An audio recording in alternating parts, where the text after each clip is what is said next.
You, I am fine, and you? So, to, today I will discuss very important topic. स्मरण करने की जो विधियां हैं उसके बारे में हम डिस्कस करेंगे। Methods of memorising. यह बीएड की परीक्षा के लिए अति महत्वपूर्ण है। शिक्षक पात्रता परीक्षा के लिए भी अति महत्वपूर्ण है। स्मृति को लेकर ज्ञान में वृद्धि। जो हमारी स्मृति है उसको हम हमारी जो ज्ञानवाहक तंतु होते हैं वो ज्ञान केंद्र में ले जाते हैं और हमारी माइंड में वो फिट रहता है और लॉन्ग टाइम तक रहता है, हमारे अंदर इमेज बनी रहती है।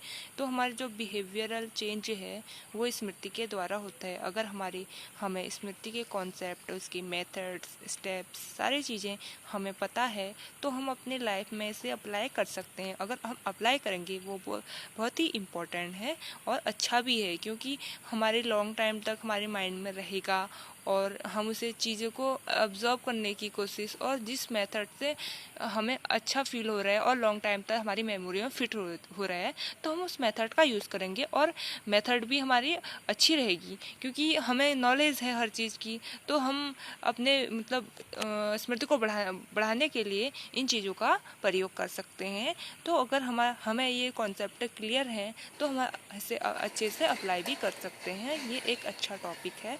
सो आप अच्छे से देखना। मेरा नाम किरण रावत है। मैं बीएड थर्ड सेमेस्टर से अभी अपियरिंग में हूँ। सो हम आगे डिस्कस करते हैं। ज़्यादा इस पर ना जाके अपने टॉपिक पे फोकस करते हैं। तो आपको जो ये कॉन्सेप्ट है वो अच्छे से क्लियर होनी चाहिए। सो मेरा मेन मकसद यही है। स्मरण की विधियाँ, मेथड्स ऑफ मेमोराइजिंग। फर्स्ट इसकी पूर्ण विधि में हम देखते हैं। इस विधि में पूरे पाठ को आरंभ से अंत तक एक ही बार में पढ़कर याद किया जाता है। यह विधि कहाँ पे अप्लाई की जाती है? यह विधि अप्लाई की जाती है पोएम्स में। जो छोटे बच्चे होते हैं वो पोएम्स को याद करते हैं।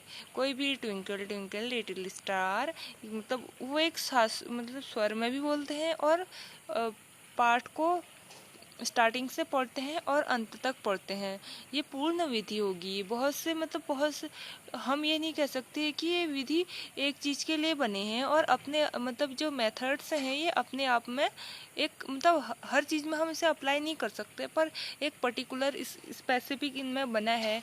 जैसे कि जो पूर्ण विधि है उसमें हम पोएम्स हो गए या कोई ऐसी जो स्टोरी होगी जिससे हम मतलब आरंभ से स्टार्ट करें और अंत तक अच्छे से उसे पढ़ें, तो हमें पूरा मतलब इस मेथड से अच्छे से हम सीख पाए। तो बहुत से चीज़ों में ये प्रयोग किया जाता है, पर लेकिन हर चीज़ में करें, जैसे कोई भी मैथ्स में पॉसिबल नहीं है और साइंस में स्टार्टिंग से करें पॉसिबल नहीं है, क्योंकि इसमें हमें प्रैक्टिकल पे भी ज़्यादा फोकस देना पड़ता है। एंड सेकेंड वन, खंड विधि।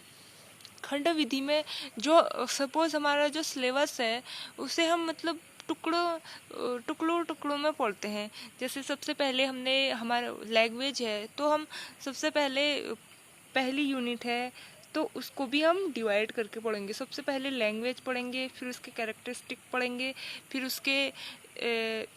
उसके जो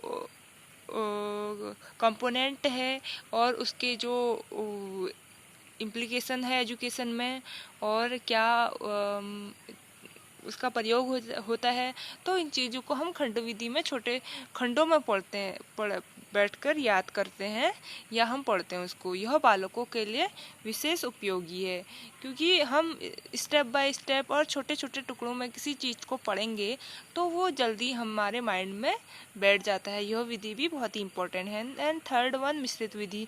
यह विधि पूर्ण विधि तथा खंड विधि, इन दोनों को हम पूरे पाठ को अच्छे से पढ़ेंगे भी और उसको टुकड़ों में भी हम उसे पढ़ेंगे, मतलब छोटे छोटे खंड बना के भी पढ़ेंगे। तो दोनों विधि का प्रयोग करेंगे तो वो इजीली हमारे माइंड में सेट हो जाएगा। एंड नेक्स्ट वन, सक्रिय विधि। इसके द्वारा पाठ को पढ़कर बोल कर याद किया जाता है। इसमें कोई लेसन है मतलब अक्सर ये छोटे क्लासों में पॉसिबल है। उसमें ये होता है कि जो भी पाठ है उसको हम छोटे छोटे तो हमने इस पे डिस्कस कर लिया। इस पे और सक्रिय में एक्टिवनेस जो मेथड्स है, एक्टिव मेथड है, उस पे जो पार्ट है उसको हम बोल बोल कर और पढ़ पढ़ कर अच्छे से जो हम पोएम्स पढ़ते हैं तो उसे बहुत, यह लघु सरिता का बहता जल, ऐसे पढ़ते हैं तो हम जोर जोर से भी पढ़ते हैं जो कि हम उसे सुन भी पाएँ और मतलब खुद और फिर हमें अच्छे से ये याद भी हो जाता है जोर से बोल बोल कर पढ़ पढ़ कर। यह विधि भी छोटे क्लासों में अपनाई जाती है, इसको हम रटंत विधि भी कह सकते हैं। आगे हम डिस्कस करते हैं निष्क्रिय विधि। निष्क्रिय मतलब पैसिव। यह विधि सक्रिय विधि के उल्टा है। इसमें पाठ को मन बोलकर याद किया जाता है। इसको हम छोटे क्लासों में तो नहीं किया जा सकता क्योंकि छोटे क्लासों में बच्चे जोर जोर से अक्सर पढ़ना पसंद करते हैं, तो यह बड़े क्लासों में पॉसिबल है। कोई भी चीज़ को कभी कभी तो सही है, लेकिन बड़े क्लास में हम कोई भी चीज़ को हम पढ़ रहे हैं, पाठ को पढ़ रहे हैं, तो हम मन में ही उसको पढ़ के हमें अच्छे से याद हो जाता है। तो ये सब निष्क्रिय विधि भी बहुत, और रटने की विधि, इनमें बिना सोचे समझे बस पाठ को रटना है। छोटे बच्चे करते हैं ना, वो पोएम्स याद करते हैं तो उसे रटते हैं। वो कोई भी मतलब एग्ज़ाम देने के लिए क्वेश्चनों को रटते हैं, उसको अपने माइंड में ज़्यादा, वो छोटे लेवल का होता है। हम खाली मेमोराइज चीज़ों को खाली मतलब याद और रटने के लिए पढ़ते हैं, खाली ये याद करने के लिए थोड़े टाइम के लिए टेम्परेरी होता है ये हमारे माइंड में, और लॉन्ग टाइम तक यह नहीं चलता है। इसलिए यह विधि मतलब हेल्पफुल भी है एग्ज़ाम पर्पज़ से, और जो लॉन्ग टाइम हमारे जो हम उसे अप्लाई कर सकते हैं उतना अप्लाई नहीं कर सकते इस विधि को। अभिराम या निरंतर विधि, अविराम सॉरी, इसमें बिना बीच में रुके पाठ को लगातार दोहराया जाता है। यह विधि तत्कालिक स्मृति के लिए अच्छी है, मतलब तत्कालिक इमीडिएट स्मृति के लिए, कि इसमें बिना बीच बीच में रुके मतलब लगातार हम दोहराते रहते हैं एक पाठ को, उस पर ये हो गया। निरीक्षण विधि, इस विधि में याद किए जाने वाले पाठ का पहले निरीक्षण किया जाता है, उसके बाद उसको पढ़ाया, पहले ऑब्जर्वेशन किया जाता है, देन उसके बाद हम पढ़ते हैं। विचार विमर्श साहचर्य विधि, इस विषय को याद करने से पहले इसे ज्ञान विषय से संबंधित किया जाता है। इस विधि से याद सरलता शीघ्र से होता है।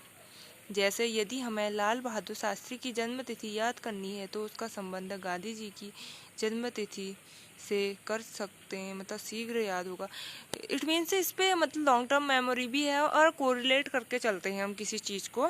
विचार साहचर्य विधि की विचार भी करते, मंथन भी करते हैं, उनका ऐसा था तो उनका ये, तो मतलब थोड़ा हम चीज़ों को कोरिलेट करते हैं, संबंधित करते हैं, कंपेयर करने की कोशिश करते हैं, तो हमें जल्दी याद रहता है और लॉन्ग टाइम तक भी। काल्पनिक मतलब ये इमीडिएट इस स्मृति के लिए भी अच्छी है, एंड देन जो लॉन्ग टाइम मेमोरी है उसके लिए भी वेरी इंपॉर्टेंट है।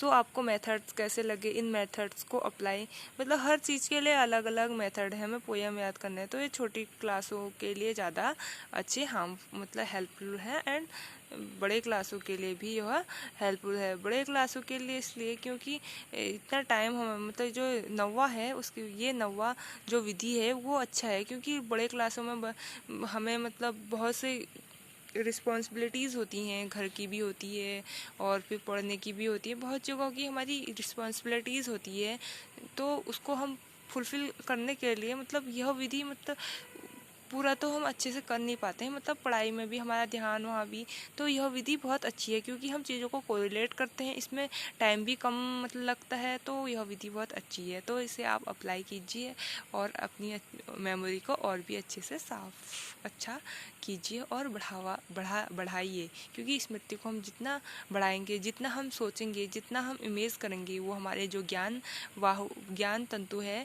वो हमारे जो ज्ञान केंद्र में पहुंचाएंगे, वहाँ एक इमेज बनेगी जिसको हम छाप कहते हैं। वो छाप हमारी लॉन्ग टाइम तक रहती है, इसीलिए हमें अपने इमेज को जो मेमोरी है वो और भी स्ट्रॉन्ग रहती है और लॉन्ग टाइम तक रहती है। So friend, thanks friend, okay bye, take care and good bye.